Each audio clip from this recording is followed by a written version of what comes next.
7 સપ્ટેમ્બરે રાત્રિએ 9 વાગ્યાની આસપાસ ચંદ્રગ્રહણની અસર થશે અને આ ચંદ્રગ્રહણની અસર 5 કલાક 24 મિનિટ સુધી જોવા મળશે।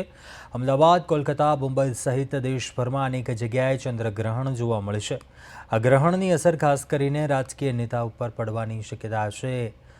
શાસક પક્ષમાં તણાવ, ખેંચતાણ અને રાજકીય નેતાઓના પદ પર અસર થશે। ચંદ્રગ્રહણ દરમિયાન હિંસા, આંદોલન, ઘેરાવ, તાળાબંધી જેવી ઘટનાઓ પણ જોર પકડે તેવી શક્યતા છે। આ આગાહી અંબાલાલ પટેલે કરી હતી।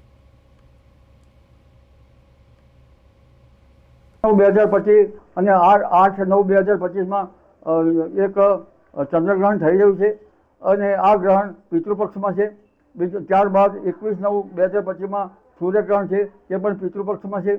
પિતૃપક્ષનું ગ્રહણ છે અને આ ગ્રહણ અંગે જોઈએ તો લગભગ આ ગ્રહણની અસરના કારણે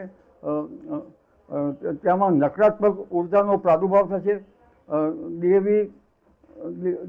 દેવી સંપદાઓની શક્યતા વધારે છે।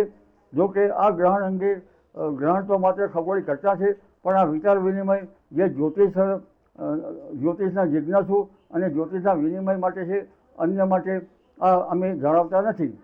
પરંતુ આ અંગે જોઈએ તો લગભભગ